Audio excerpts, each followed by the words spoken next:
এই বিভীষিকা দুঃখের পরিহাসে ভরা, ভয়ের বিচিত্র চলচ্ছবি, মৃত্যুর নিপুণ শিল্প বিকীর্ণ আধারে। রবি, রবি, কে? আমি। এদিকে তাকাও। কে? কে দাঁড়িয়ে ওখানে? ছায়া ঠিক নয়, কিন্তু কিন্তু ছায়ার মতো। মৃত্যু, মৃত্যু কি তবে এই? আমি এসেছি, চিনতে পারছো না? আমি তোমার নতুন বৌঠান। নতুন বৌঠান? তুমি তুমি এসেছো? আমাকে নিতে এসেছো? যাবার সময় হলো বিহঙ্গে, এখনই কুলায় রিক্ত হবে স্তব্ধ গীতি ভ্রষ্ট নীর, পরিবে ধুলায় অরণ্যের আন্দোলনে। তুমি তুমি এই কবিতা জানলে কি করে? এ তো তোমার সব কবিতা আমি জানি রবি, তোমার সবটুকু। মরে যাওয়া মানে আর কিছু নেই বুঝি? রাত্রের সব তারাই আছে দিনের আলোর গভীরে। তুমি তো লিখেছিলে। আহ, কি আশ্চর্য ভালো বোধ হচ্ছে জানো। এতদিন ধরে তুমি আমাকে মনে রেখেছো বৌঠান। আর তুমি আমায় কি দিয়ে মনে রেখেছো রবি? কি বলি বলতো, আমার সকল ভালোবাসা, সকল আশায় তুমি ছিলে। হয়তো সবসময় আমি তোমার কাছে যাইনি।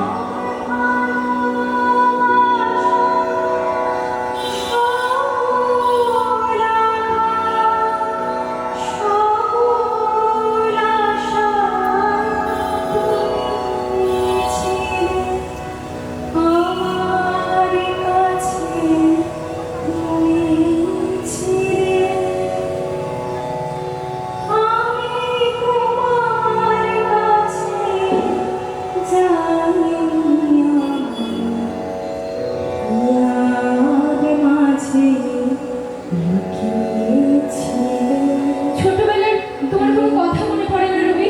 সত্যি কথা বলবো, হাসবে না তো? হাসবো তো বটেই, তা বলো। মনে পড়ে বাড়িতে তখন তুমি নতুন বউ, ছাদে বেড়াচ্ছিলে ছোট দিদির সঙ্গে। মনের কথা বলা বলে হচ্ছিল নিশ্চয়ই। আমি কাছে যাওয়ার চেষ্টা করতে ছোট দিদি এক ধমক দিল। ইস, তখন তোমার মুখখানি যা হয়েছিল না, লজ্জায় অপমানে রাঙা। খুব ইচ্ছে করছিল স্বর্ণ দিদিকে বলি, আহা ছেলে মানুষ, না হয় সে থাকলো আমাদের সঙ্গে, এসব কথা ও আর কি বুঝবে। কিন্তু নতুন বউ তো, আর বয়সী বা কত বলো, মুখ ফুটে সব বলা যায় না। শুধু সেই নতুন বউকে দোষ দিচ্ছ কেন বউঠান? মুখ ফুটে কোনোদিন কোনো প্রশংসার কথা তুমি আমায় বলেছো? এই ছেলে, এমন অপরাধ দিও না, অধর্ম হবে। শুরু করে সুপুরি কাটায় রবির মতো কেউ না, এমন কথা বলিনি আমি জানে জানে। সুপুরি কাটা সার্টিফিকেট নিয়ে আমার হবেটা কি শুনি? আমি তো চিরকাল চেয়েছি আমার লেখার সার্টিফিকেট। সেখানে কোনো দিন তুমি আমাকে মন খুলে ভালো বলনি তো বৌঠান। উল্টে বিধায়ক চক্রবর্তীর সঙ্গে তুলনা করে বারবার আমাকে রেখেছো নিচের তলায়। কি হাসছো যে আবার? হাসছি আর ভাবছি। কি ভাবছো? আচ্ছা, সেই রাত এখনো মনের মধ্যে পুষে রেখে দিয়েছো? না গো, সেসব কোথায় ফেলে এসেছি। সে সব ভেসে গেছে আমার বুকের মধ্যে, মন খারাপ করা আপেলের গন্ধের মধ্যে। মনে পড়ে ওই দিনের শেষে ছাদের উপর পড়তো মাদুর আর তাকিয়া, একটার উপর রেখা দিতে বেলফুলের বড় মালা, পিড়িতে এক গ্লাস বরফ দেওয়া জল আর বাটাতে ছাঁচি পান। তুমি গা ধুয়ে চুল বেঁধে তৈরি হয়ে বসতে, গায়ে একখানা পাতলা চাদর উড়িয়ে আসতেন জ্যোতি দাদা। বেহাগ রাগে লাগাতেন ছড়ি, আর আমি ধরতো চড়া করে গান। সূর্য ডোবা আকাশে থরে থরে ছড়িয়ে যেত তোমার গান। হু হু করে দক্ষিণা বাতাস উঠত দূর সমুদ্র থেকে। তারায় তারায় যেত আকাশ ভরে। আমিও গাইতাম জোড়াসাঁকোর ছাদে কিংবা চন্দননগরের সেই বোরান সাহেবের বাংলোয়। বাইরে ঘন ঘোর বর্ষা, ঝাপসা নদীর ওপর বৃষ্টি ঝরে পড়ছে অবিরাম। আর চারিদিক খোলা সেই গোল ঘরে আমরা দুজনে মুখোমুখি বসে গান গাইছি। গানের পর গান, গানের পর গান, অশেষ অনন্ত। সেসব দিনগুলো থেকে গেছে আমার লেখায়। সে সব লেখা উৎসর্গ করেছিলাম তোমাকে। লিখে দিয়েছিলাম আমার লেখার মধ্যে লেখা রইল। এক লেখা তুমি আর আমি বলবো, আর এক লেখা আর সকলে বলবো। ঠিক যেমন তোমার রক্তকরবীতে কিশোর বলেছিল, ওই গাছটি থাক আমার একটিমাত্র গোপন কথার মতো। তাই তো, নন্দিনী আর কিশোরের মধ্যেও তো আছি আমরা দুজনে। সেসব দিনগুলো আমাকে গোলাপের মতো ফুটিয়ে তুলেছিল রবি। কে যে কাকে ফুটিয়ে তোলে নতুন বৌঠান। কিন্তু এইসব ভালো লাগার কথা তুমি আমাকে আগে কখনো বলনি তো। বললে কি হতো? জানি না কি হতো, কিন্তু আমার কম বয়সের একটা কষ্ট হয়তো কমতো। তবে বলি শোনো, আমার ভয় হতো তোমার লেখা শুনে। ভয়?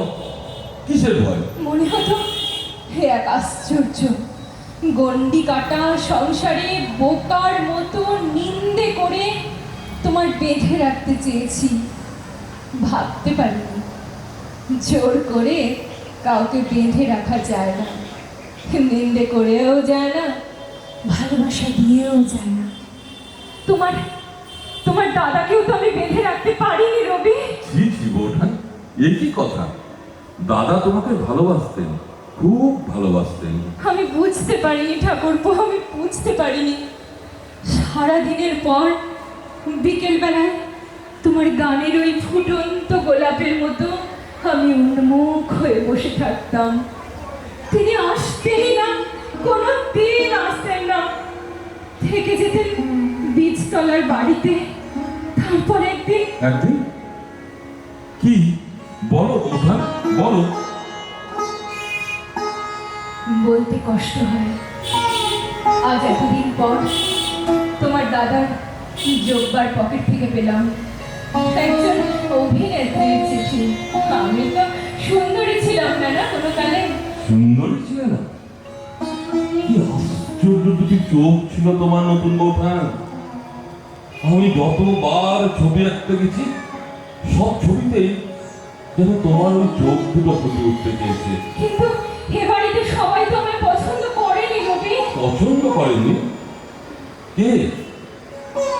মেজ ঠাকুরপো চিঠিতে লিখেছিলেন আমি যে কোনো অংশে আমার স্বামীর উপযুক্ত হতে পারি তা তিনি বিশ্বাসই করেন না। সত্যি তো, তোমার দাদার কত রূপ, কত বিদ্যে, কত গুণ, আমি তো তার উপযুক্ত নই। সেই অভিমানে কি তুমি অমন করে চলে গেলে নতুন বৌঠান? সেই অভিমানে কি তুমি খুব কষ্ট পেয়েছিলে কারবি? তুমি জানো না আমার পায়ের নিচ থেকে পৃথিবী সরে গিয়েছিল, আমার আকাশ থেকে আলো নিভে গিয়েছিল। সেই শূন্যতার কুহক কোনোদিন ঘুচবে এমন কথা আমি মনেও করতে পারি না। আমি জানি তুমি যখন সারাটা রাত খ্যাপার মতো ছাদের উপর ঘুরে বেড়াতে, কতবার চেষ্টা করেছি সামনে এসে দাঁড়াতে, তোমার তোমার মাথায় হাত বুলিয়ে দিতে, তোমাকে বলতে এমন পাগলামো করে না রবি, শুয়ে পড়ো, যাও শুয়ে পড়ো। কিন্তু মানুষ যা পারে আমরা তো তা পারি না। আমাকে তুমি খুব ভালোবেসেছিলে, তাই না বৌঠান? আর তুমি তুমি আমায় ভালোবাসোনি রবি।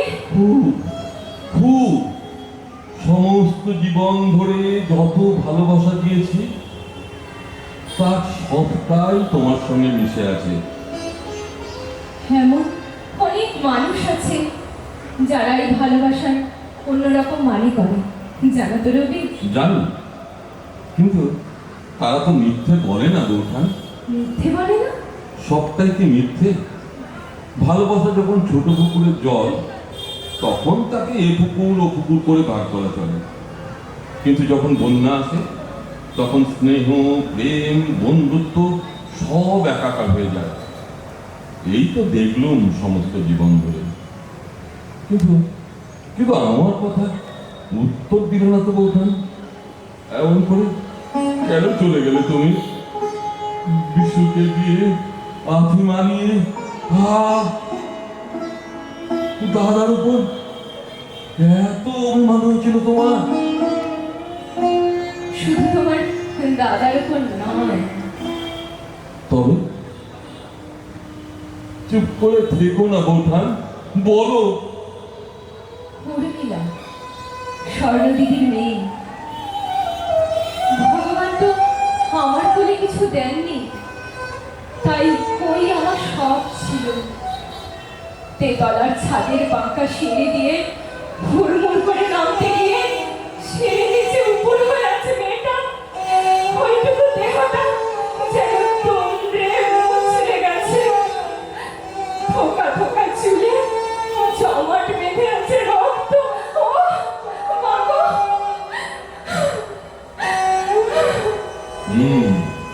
মনে পড়ে, কিন্তু সেই বলে তুমি এখন এসব জানতে কেন চাইছো রবি?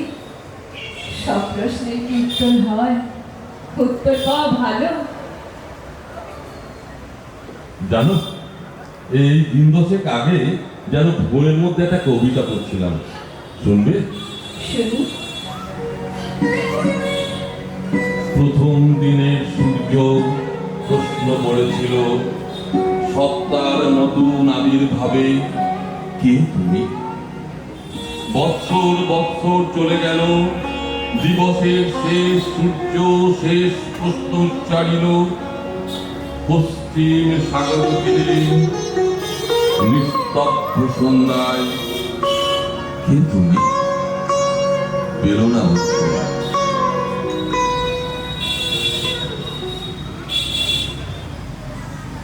তাহলে সমস্ত জীবন ধরে একটা স্পষ্ট আমাকে বলতে হয়েছে। লোকে বলেওছে এমন কথা।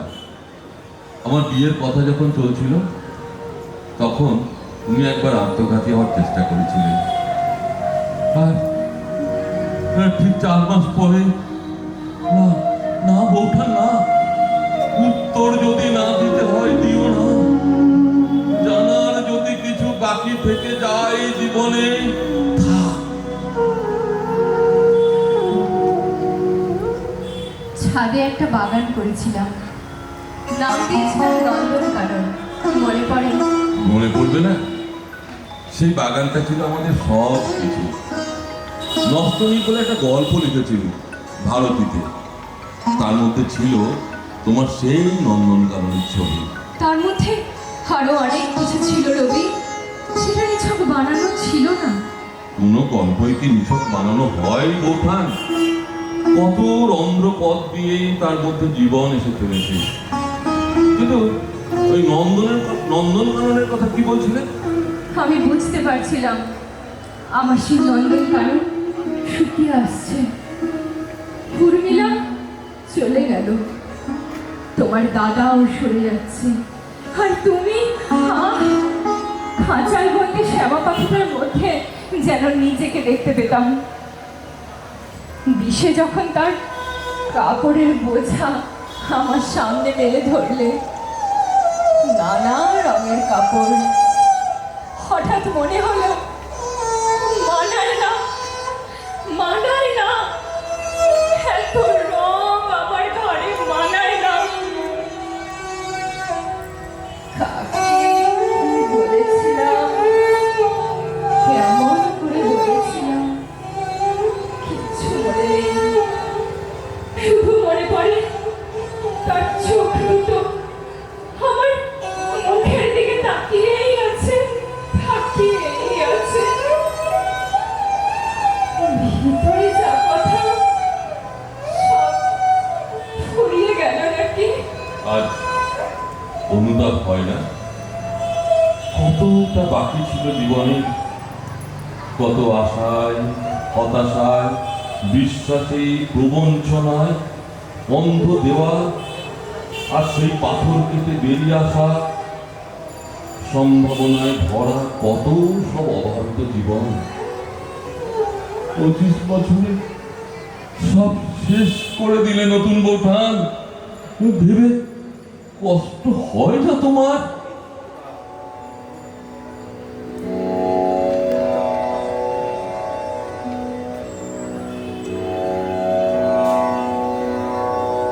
আহ, কি সুন্দর ভাবে ভোরের বাতাস দিচ্ছে রবি। তোমার চাদরটা নেমে গেছে বুকের কাছে, টেনে দি। আমার প্রাণের পরে চলে গেল যে। নমস্কার, নমস্কার। আমরা একটু স্টেজে ডেকে নেবো।